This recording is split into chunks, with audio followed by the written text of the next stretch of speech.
당신의 인생을 바꾸는 힘, 나폴레온 힐 성공 철학에 오신 것을 환영합니다. 여기서 당신은 부와 성공을 끌어당기는 비밀을 만나게 될 것입니다. 지금 구독 버튼을 누르시고 알림 설정을 해주세요. 오늘부터 당신의 성공 여정이 시작됩니다. 당신은 속았습니다. 사람들이 부를 운특권 혹은 죄악이라고 믿게 만들었습니다. 하지만 진정한 번영의 공식이 비싼 강의나 기업의 비밀 속이 아니라 모두가 볼 수 있도록 숨겨진 성경 속에 있다면 어떨까요? 수세기 동안 사람들은 그것을 기도로 읽었습니다. 하지만 그것을 해독한 소수의 사람들은 그것을 이용해 제국을 세웠습니다.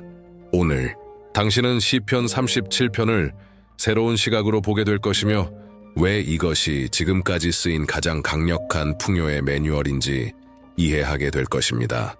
그리고 이 영상이 끝날 때쯤 당신은 더 이상 돈을 예전처럼 보지 않을 것입니다. 나폴레온 힐은 자신의 사무실에 앉아 수많은 메모, 인터뷰 기록, 그리고 훗날 가장 영향력 있는 성공서가 될 책의 초안들에 둘러싸여 있었습니다. 그는 20년 이상을 앤드류 카네기로부터 받은 한 가지 사명을 위해 바쳤습니다. 왜 어떤 사람들은 거대한 부를 쌓는 반면 다른 사람들은 평생을 평범하게 살아가는가? 그는 헨리 포드, 토머스 에디슨, 존 디 록펠러 같은 500명 이상의 백만장자들을 인터뷰했습니다. 하지만 집요하게 20년간 연구한 후에도 힐은 뭔가 빠져 있다는 느낌을 받았습니다. 마치 지도를 다 그려놓고도 출발점을 놓친 것처럼 말이죠. 그러던 어느 날 발신자 없는 봉투 하나가 그의 책상에 도착했습니다. 그 안에는 낡은 성경에서 찢겨 나온 오래된 종이 한 장이 들어있었습니다. 그 내용은 시편 37편, 그리고 그 옆에는 송을씨로 적힌 단 한 줄의 문장이 있었습니다. 당신은 부자들이 어떻게 생각하는지는 연구했지만 모든 것이 시작되는 곳은 잊었소. 그리고 종이 하단에는 단 하나의 이니셜 C. 힐은 즉시 알았습니다. 그것은 카네기였습니다. 카네기는 거의 20년 전에 사망했습니다. 그 편지가 어떻게 도착했는지는 아직도 미스터리입니다. 하지만 그 내용만큼은 모든 것을 바꿔놓았습니다. 힐은 이미 미국의 가장 부유한 이들의 사고방식을 철저히 분석한 사람의 시선으로 시편 37편을 읽었습니다. 그리고 그가 본 것은 며칠 동안 잠을 이루지 못하게 만들었습니다. 시편의 모든 구절이 그가 수많은 인터뷰에서 기록한 부자들의 사고방식과 정확히 일치하는 원칙들을 반영하듯 되풀이하고 있었던 것입니다. 그러나 이번에는 수천 년 전의 언어로 암호화되어 성경 속에 담겨 있었습니다. 마치 기도문으로 위장된 풍요의 사고 매뉴얼을 발견한 느낌이었습니다. 그중 특히 한 구절이 그의 시선을 사로잡았습니다. 여호와를 바라고 그를 기다리라. 이 문장은 익숙하게 들렸고 심지어 평범하게 느껴졌습니다. 그러나 힐은 피상적으로 받아들이지 않았습니다. 그는 기다리라는 히브리어 단어가 단순히 쉬다를 의미하는 것이 아니라 문자 그대로 저항을 멈추다라는 뜻의 다맘이라는 것을 발견했습니다. 그리고 그 순간 모든 것이 명확해졌습니다. 그가 인터뷰한 모든 백만장자들은 공통적으로 어느 시점에서 억지로 밀어붙이는 것을 멈췄습니다. 필사적으로 쫓는 것을 멈추고 부족함에서 벗어나기 시작했습니다. 그들은 마치 자신이 원하는 것이 이미 필연적으로 다가오고 있는 것처럼 확신을 가지고 행동하기 시작했습니다. 그들은 풍요의 자연스러운 원칙들과 함께 일했고 그것을 거스르지 않았습니다. 헨리 포드는 힐에게 이렇게 말했습니다. 투자자들을 설득하려 애쓰는 것을 멈추고 마치 그 돈이 이미 내 것인 것처럼 행동하기 시작했을 때 모든 것이 변했소. 록펠러는 더 직설적이었습니다. 나는 더 이상 기회를 구걸하지 않았습니다. 그걸 당연히 누릴 자격이 있는 사람처럼 행동하기 시작했죠. 그들은 알지 못했지만 시편 37편의 수천 년 된 원칙을 적용하고 있었던 것입니다. 그것은 운도 아니고 맹목적인 믿음도 아니었습니다. 그것은 과학이 존재하기 전의 신경과학이었고 MBA가 생기기 전의 전략적 사고방식이었습니다. 그리고 여기서 당신이 스스로에게 던져야 할 질문이 등장합니다. 만약 시편 37편이 진짜로 어떤 코드를 숨기고 있다면 그 안에는 또 무엇이 감춰져 있을까요? 이 내용만으로도 당신의 내면이 흔들렸다면 이 시편 안에 더 무엇이 숨겨져 있을지 상상해 보십시오. 마지막까지 함께하면 당신이 오늘 바로 이 원리를 어떻게 삶에 적용할 수 있는지 보여드리겠습니다. 수세기 동안 시편 37편은 단지 위로의 기도로만 읽혀왔습니다. 고통받는 자들을 위한 영적인 피난처로 여겨졌습니다. 하지만 나폴론 힐이 깨달은 것, 그리고 소수만이 감히 받아들였던 것은 이 텍스트가 맹목적인 신앙을 말하는 것이 아니라는 점입니다. 그것은 거의 과학적 정밀도로 하나의 마음 재프로그래밍 과정을 설명하고 있었습니다.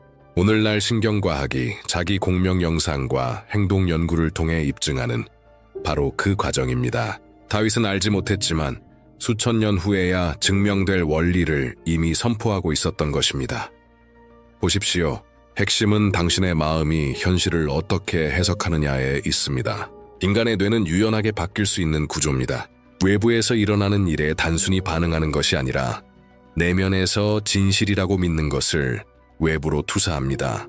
즉, 당신이 경험하는 삶은 환경의 반영이 아니라 당신의 가장 깊은 믿음의 반영입니다. 그리고 이 믿음은 매우 이른 시기에 형성되기 시작합니다. 어린 시절부터 당신은 돈은 나무에서 자라지 않아. 부자가 되는 사람은 누군가를 짓밟았기 때문이야. 부자는 천국에 들어가지 못해 같은 말을 듣습니다. 이런 말들은 부모, 교사, 종교 지도자 같은 권위 있는 인물들에 의해 반복되면서 당신의 잠재의식 속의 절대적인 진리로 각인됩니다. 무의식 중에 당신은 부를 죄책감, 탐욕 또는 고통과 연결짓는 하나의 마음속 이미지를 만들게 됩니다. 잠언 23장 7절은 이를 명확히 표현합니다. 사람이 마음에 생각하는 대로 그는 그런 자니라. 이것은 시가 아닙니다. 이것은 프로그래밍입니다. 당신이 자신에 대해 믿는 것이 곧 당신의 운명이 됩니다.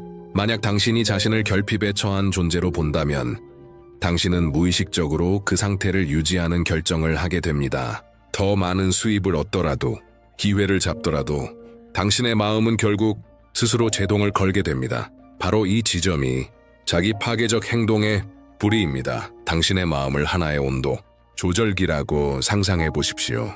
방안을 트기 위해 난방기를 틀고 창문을 닫고 온갖 노력을 해도 그 조절기가 20도로 설정되어 있다면 시스템은 어떤 식으로든 그 온도로 되돌아가려 합니다. 돈도 마찬가지입니다. 가난에 대한 이미지와 함께 자란 사람은 설령 돈을 많이 벌게 되더라도 내면에서 불편함을 느낍니다. 무언가가 잘못됐다고 느껴지는 것이죠. 그들은 새로운 현실 속에서 자신을 알아보지 못합니다. 그리고 어떻게 할까요? 스스로 그것을 망쳐버립니다. 그들은 충동적으로 돈을 쓰기 시작합니다. 사업에서 잘못된 결정을 내립니다. 잘못된 사람들을 믿습니다. 두려움 때문에 기회를 놓칩니다. 이 모든 것은 자신이 안전하다고 여기는 수준, 설령 그 수준이 결핍일지라도 으로 되돌아가기 위한 무의식적인 행동입니다. 그리고 또 하나, 우리 중 많은 사람들이 풍요가 다가오기 전에 이미 그것을 막는 감정을 내면 깊숙이 간직하고 있습니다. 바로 원망입니다. 성공한 사람을 보며 저 사람 뭔가 나쁜 짓 했겠지. 정직하게 저 자리에 갔을 리 없어. 왜 그는 저렇게 많이 가지고 있고 나는 이렇게 적을까 같은 생각을 해본 적 있지 않습니까? 이런 생각은 독과 같습니다. 더 안타까운 점은 그 독은 상대방이 아니라 바로 당신을 해칩니다. 시편 37편 1절은 강하게 경고하며 시작합니다. 악을 행하는 자들 때문에 불평하지 말라. 다시 말해, 남의 번영에 대해 속으로 부글거리는 것을 멈추라는 것입니다. 다윗은 알고 있었습니다. 부의 첫 번째 장애물은 질투라는 것을. 누군가의 성공에 분노할 때 당신의 무의식은 성공 저 나쁜 것이라는 메시지를 받아들입니다. 그리고 뇌는 본능적으로 위험한 것으로부터 당신을 보호하도록 설계되어 있기 때문에 어떻게 될까요? 당신이 그 성공에 도달하지 못하도록 막습니다. 이러한 풍요에 대한 미묘한 거부감은 보이지 않는 감옥을 만듭니다. 당신은 일하고 애쓰고 싸우지만 그 순환을 결코 끊지 못합니다. 그리고 그에 대해 자책합니다. 더 나아가 이게 내 운명이야 라며 체념합니다. 하지만 꼭 그래야 할 필요는 없습니다. 당신은 자신의 재정 현실을 바꿀 수 있습니다. 단 그 전에 당신이 자신을 바라보는 방식을 먼저 바꿔야 합니다. 그 전환은 지금 이 순간부터 시작됩니다. 제임스는 평범한 청년이었습니다. 디트로이트의 한 공장에서 일하며 최저임금을 받았고 어머니와 형제들과 함께 슬럼가에 살고 있었습니다. 매일 해 뜨기 전 일어나 수킬로미터를 걸어 공장으로 가고 시끄러운 기계와 무심한 감독관들 사이에서 하루를 보냈습니다.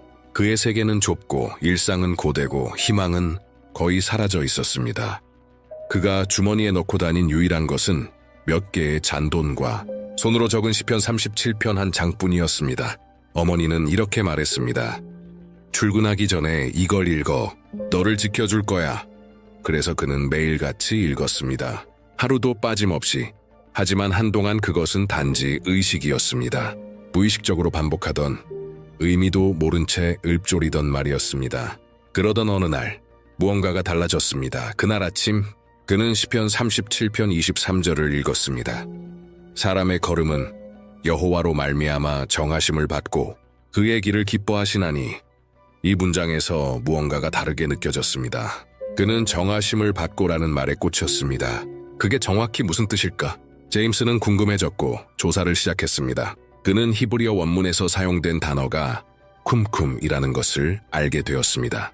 이 말은 단순히 정하다가 아니라 단단히 쓰다, 마치 튼튼한 기초를 다지는 것과 같은 의미였습니다. 그 순간 그의 마음에 불이 켜졌습니다.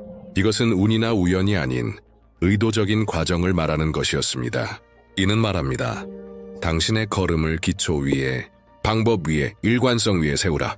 그러면 결과는 따라올 것이다. 그때부터 제임스는 공장에서 가장 빠르게 성장하는 동료들을 관찰하기 시작했습니다. 그들은 무엇이 달랐을까요? 재능이 아닙니다. 지능도 아닙니다. 바로 태도였습니다. 그들은 더 일찍 출근했습니다. 점심시간에 공부했습니다. 아무도 하려 하지 않는 일에 자원했습니다. 인정을 바라고 행동한 것이 아닙니다. 그들은 기초를 세우고 있었던 것입니다.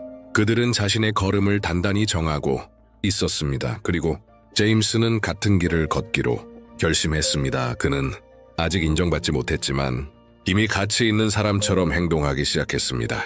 더 일찍 출근했고 기계에 대해 배웠으며 질문하고 메모하고 앞서 준비했습니다. 처음에는 아무도 눈여겨보지 않았습니다. 하지만 그는 계속했습니다. 3개월 후 감독관은 중요한 업무를 그에게 맡기기 시작했습니다. 6개월 후 첫 승진이 찾아왔습니다. 2년 후 제임스는 관리자였습니다. 그리고 5년 뒤 그는 자신의 작업장을 소유한 사업가가 되었습니다. 하지만 가장 놀라운 변화하는 직책이 아니라 정체성이었습니다. 제임스는 기회를 구걸해야 하는 노동자가 아닌 기회를 창조하는 리더로 자신을 보기 시작했습니다. 그는 더 이상 기적을 구하는 기도를 하지 않았습니다. 대신 모두가 볼 수 있도록 숨겨져 있던 원칙들을 적용하기 시작했습니다. 시편 37편은 더 이상 수동적인 기도가 아니었습니다. 그것은 전략의 매뉴얼이 되었습니다.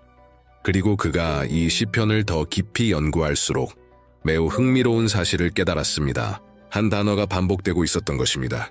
마치 암호처럼 상속하리라 헤르다랑 제봉 16번이나 등장합니다. 온유한 자들은 땅을 상속하리라. 여호와를 바라는 자들은 땅을 상속하리라. 의인들은 상속하리라. 하지만 상속한다는 것은 받는다와는 다릅니다. 대부분의 사람들은 이 단어를 죽은 후 천국에서 받을 어떤 보상처럼 이해합니다. 하지만 히브리어 원문에서 사용된 단어는 야라시입니다. 이 단어는 훨씬 강력한 의미를 담고 있습니다. 이미 존재하는 것을 점유하다, 차지하다, 무에서 창조하는 것이 아니라 이미 준비되어 있었지만 내 마인드셋 때문에 접근할 수 없었던 것을 이제 사용할 수 있는 위치에 선다는 뜻입니다. 바로 여기서 엄청난 차이가 발생합니다. 대부분의 사람들은 누군가가 자신의 가치를 알아봐 주길 기다리며 기회 구걸자로 살아갑니다. 하지만 상속자의 사고방식은 전혀 다릅니다. 상속자는 구걸하지 않습니다. 그는 취합니다. 그는 열쇠가 없어도 주인처럼 행동합니다. 그는 누가 허락해 줄까? 를 묻지 않습니다. 그는 어디에서 탁월함으로 섬기기 시작할 수 있을까? 를 묻습니다. 이것이 생존자와 번영하는 자의 차이입니다. 거지는 기회가 하늘에서 떨어지길 기다립니다. 상속자는 가치를 창조해 무시할 수 없을 만큼 커집니다. 제임스는 그것을 스스로 깨달았습니다. 그리고 그 모든 시작은 단 한 가지 결정에서 비롯되었습니다. 단순히 말을 반복하는 것을 멈추고 그것을 지침으로 실천하기 시작한 것입니다. 지금까지 이 모든 말이 당신에게도 의미 있게 다가왔다면 이미 당신 안에는 그 씨앗이 있는 것입니다. 이제는 당신 안에 상속자의 정체성을 활성화할 때입니다. 요셉은 아마도 이 진리를 가장 잘 보여주는 인물입니다. 그는 형제들에게 팔려 노예가 되었고 권리도 보호도 미래 계획도 없었습니다. 그는 충분히 시스템을 원망하고 절망하고 포기할 수 있었습니다. 그러나 그는 정반대의 길을 선택했습니다. 그는 번영했습니다. 창세기는 말합니다. 요셉은 노예였지만 번영한 자였습니다. 이 말은 충격적입니다. 인간의 논리로 보면 번영은 자유, 지위, 부의 결과여야 하기 때문입니다. 그러나 여기에는 노예가 번영하고 있습니다. 어떻게 이것이 가능할까요? 진정한 번영은 마음에서 시작되기 때문입니다. 당신이 어떻게 반응하고 어떻게 쌓고 어떻게 더하는지를 선택하는 그 방식에서 번영이 시작됩니다. 당신이 조직돼서 어디에 위치해 있느냐는 상관없습니다. 보디발의 집에서 요셉은 단순히 명령만 따르지 않았습니다. 그는 관찰했고 분석했고 과정을 이해했습니다. 그는 해결책을 만들었고 가정의 경영을 향상시켰습니다. 그리고 시간이 지나며 없어서는 안 될 사람이 되었습니다. 그가 요청했기 때문이 아닙니다. 그가 주인처럼 상속자처럼 행동했기 때문입니다. 아무 유산이 없어도 말입니다. 그리고 억울하게 감옥에 갇혔을 때조차 요셉은 같은 패턴을 반복했습니다. 대부분은 그 상황에서 분노하고 무너졌을 것입니다. 하지만 요셉은 감옥 속에서도 가치를 발견했습니다. 그는 죄수들을 도왔고 감옥의 일정을 조직했고 꿈을 해석했습니다. 얼마 지나지 않아 그는 감옥을 관리하는 사람이 되었습니다. 직함도 급여도 없었습니다. 하지만 그는 리더십을 가지고 있었습니다. 시편 37편 37 절은 이렇게 말합니다. 온전한 사람을 살펴보고 정직한 자를 주의하라. 그 사람의 미래는 평강이리라. 여기서 살펴보고라는 단어는 히브리어로 샤마르 샤말이며 이는 조심스럽게 관찰하고 패턴을 분석하며 철저히 연구한다는 의미입니다. 다시 말해 다윗은 말하고 있습니다. 정직하게 행동하는 사람들을 연구하라. 그들이 어떻게 생각하고 어떻게 결정하며 고난 속에서 어떻게 행동하는지를 보라. 그리고 그들의 방식, 그 패턴을 본받으라. 요셉은 아무도 보지 않을 때에도 온전한 사람이었습니다. 권한이 없음에도 책임을 지려 했고 인정을 받지 못해도 가치를 창출했습니다. 그래서 그는 번영할 수 있었습니다. 하지만 요셉 이야기에서 가장 극적인 전환은 아직 오지 않았습니다. 바로 파라오가 살찐소와 야윈소에 관한 악명 높은 꿈을 꾼 때였습니다. 이집트의 모든 현자들이 그 꿈을 해석하지 못합니다. 그리고 그들은 요셉을 부릅니다. 요셉은 놀라운 일을 합니다. 그는 단순히 꿈의 뜻만 해석한 것이 아닙니다. 그는 실행 계획을 제시합니다. 관리 시스템, 국가적인 운영 모델, 이집트를 기근에서 구할 전략을 한 번에 내놓습니다. 요셉은 단순히 문제를 진단한 것이 아니라 완전한 해결책을 제공했습니다. 이것이 모든 것을 바꾸었습니다. 왜냐하면 여기에서 시편 37편의 가장 강력한 원칙이 작동하는 것을 볼 수 있기 때문입니다.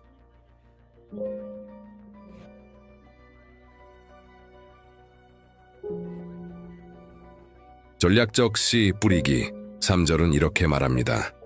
여호와를 신뢰하고 선을 행하라. 그리하면 땅에 거하리니 진실로 너는 먹을 것을 얻으리라. 여기서 먹을 것을 얻으리라는 말은 히브리어로 라라이며 이는 단순히 먹는다는 뜻이 아니라 양떼를 돌보듯 자원을 지속 가능하게 관리하다, 즉 관리하다, 운영하다는 깊은 의미를 담고 있습니다. 요셉은 이 원칙을 완벽하게 적용했습니다. 풍요의 시기 동안 그는 축하하지 않았고 낭비하지 않았으며 안주하지 않았습니다. 그는 시스템을 심었습니다. 그는 구조를 준비했고 사람들과의 관계를 심었고 프로세스를 설계했으며 미래를 예측했습니다. 그리고 기근이 닥쳤을 때 이집트는 단지 살아남은 것이 아닙니다. 그는 지배했습니다. 다른 이들에게는 결핍이었던 그 시기가 요셉에게는 수확의 계절이 되었습니다. 왜냐하면 그는 미리 준비했고 남들이 가치 없다고 여긴 곳에 씨를 뿌렸고 리더가 되기도 전에 이미 리더처럼 생각하고 행동했기 때문입니다. 마인드셋이 현실보다 먼저입니다. 그리고 위기는 단지 그것을 확대할 뿐입니다. 위기는 당신을 정의하지 않습니다. 당신 안에 이미 존재했던 것을 드러낼 뿐입니다. 여기까지 이해했다면 이제 분명히 알게 되었을 것입니다. 비밀은 결코 외부에 있지 않았습니다. 항상 당신 안에 있었습니다. 그저 사용되기를 기다리고 있었을 뿐입니다. 그리고 이제 가장 중요한 지점에 도달했습니다. 시편 37편은 단순한 경건한 텍스트가 아닙니다. 그것은 코드화된 번영의 사다리입니다. 각 절마다 하나의 단계, 하나의 원칙, 하나의 지렛대를 담고 있습니다. 그리고 당신이 의도를 가지고 집중하고 행동하며 이 사다리를 올라간다면 지금은 닿을 수 없어 보이는 수준까지 도달하게 될 것입니다. 이것은 종교에 관한 이야기가 아닙니다. 이것은 방법에 관한 이야기입니다. 사고방식에 관한 이야기입니다. 그리고 당신의 결정이 가치, 정의, 기여, 비전이라는 보편적인 법칙과 조화를 이루도록 하는 것에 관한 이야기입니다. 다윗이 수천 년 전에 했던 것을 요셉은 실천했습니다. 그리고 요셉이 했던 것을 카네기, 포드, 그리고 수많은 다른 이들이 반복했습니다. 그리고 이제 그것은 당신의 손 안에 있습니다. 네, 제안은 이것입니다. 오늘 바로 시편 37편을 꺼내십시오. 새로운 눈으로 읽으십시오. 간절히 애원하는 자세로가 아니라 암호를 해독하는 자처럼 읽으십시오. 제임스처럼 읽으십시오. 요셉처럼 살아가십시오. 그리고 지금 당신이 준비된 것처럼 직접 적용하십시오. 왜냐하면 이제 당신은 열쇠를 받았기 때문입니다. 그리고 단 한 가지가 남았습니다. 돌리는 것.